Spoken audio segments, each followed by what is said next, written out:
Well, the feds are now launching an investigation into charges that New York City sanitation workers staged a slowdown during the big blizzard last week.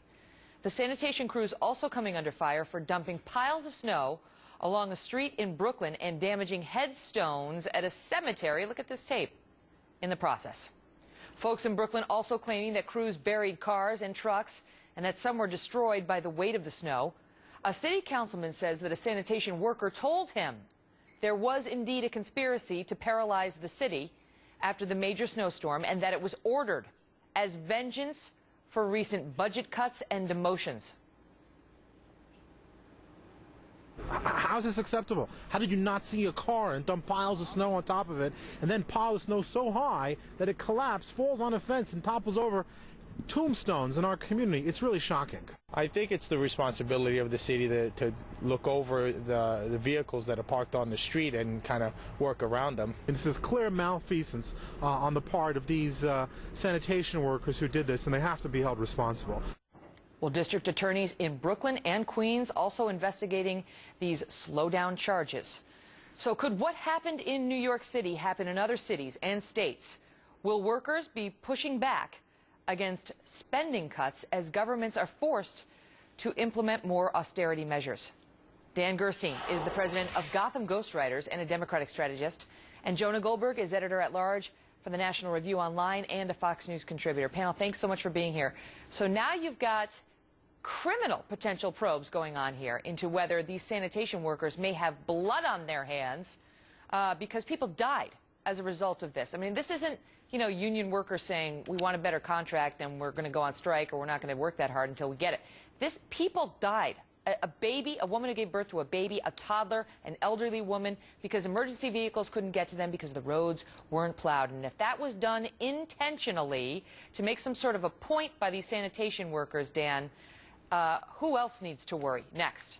Yeah, I got to tell you, Megan, as a New Yorker, I was outraged by this. And as you know, I'm usually a big backer of Mayor Bloomberg, but on this one, his response has been totally off-key and off-putting.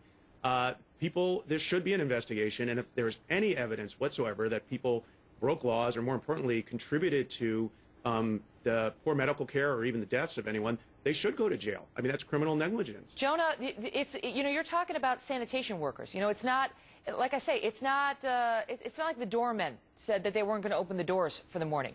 These men and women are responsible for keeping the roads safe in a snowstorm. It's a public safety issue, and it's not just about New York. I mean, you've got weather catastrophes that hit a lot of cities nationwide, and as workers get more and more upset that there's budget cuts and demotions and they're not getting as much overtime, is this what Americans have to look forward to? Well, I mean, if you look at Europe, that's certainly what the path ahead looks like. And let's remember that this is not the first time that government unions have put their own bottom line self-interest ahead of the common good. That's what, you know, everything from, I'm a big supporter of the police, but you've had blue flus with the police before. You had the air traffic controllers strike. In Europe, you have routine shutting down of the entire economy in places like France simply to pad the pockets of unions. And personally, I don't think there's a very strong case for there to be for public government unions to even exist.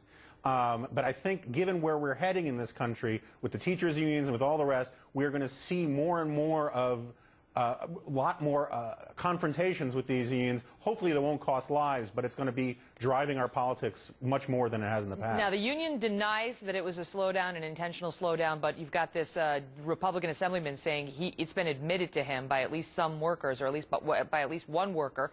You know, the bottom line is if you get any of these people under oath, or enough of them, Dan, the truth is going to come out. It's one thing to say to a reporter, oh, we didn't do it. It's quite another to go under oath and lie and get hundreds of people to do it. The question, though, is whether this does speak to a broader issue, because, you know, Jonah mentions the public unions. You know, back in the 80s when the air traffic controllers tried to strike because they weren't getting the deal they wanted, President Reagan stepped in and said you can't do it when you're a public worker, and if you try, you're fired. And he did fire them all, and he said not only that, you can never be rehired, as something that was kept in place until Bill Clinton came in office and reversed it. Do city and state leaders need to get tough with unions who make threats like this? Oh, absolutely. But, you know, I may disagree with Jonah about the the need for public sector unions. I do think there's a place for them. However, and pardon the pun, they're on thin ice in this country, in this economy right now, in large part because, not just because of tactics like this, but because of the sweetheart deals that they've often negotiated with government officials that they've captured, literally captured. And this is to me is the big problem in this country, is special interests on the left and the right have captured government at many different levels because they turn out campaign workers, they make contributions, they make threats. And the public is waking up to this, and that's a good point. That's a good. I got to go, but Joan, I want to give you the last word. If you're a union and you lose the public, if the public's not behind you because they see antics like this, not yet proven but certainly alleged, what bargaining power do you have? Yeah, look, I think the unions are in big trouble. Remember, that's how Calvin Coolidge, the second greatest president of the 20th century, was catapulted to office, because he cracked down on police unions who were striking. That's why Chris Christie is so unbelievably popular these days, because he's not taking any guff, let's say, from the teachers' unions. I think this is a ripening political issue, and it's going to be very difficult for the Democratic Party to deal with. Well, we'll see. I mean, I think on this case, I do believe the truth will come out, because it's one thing to say something on the phone, you get called by the press, or you get called by an assemblyman. It is quite another to take an oath and mislead a DA who is looking into possible criminal or other charges. Gentlemen, thank you both so much. Thanks, Megan. Fox News Alert, we are getting reports from the Associated Press that police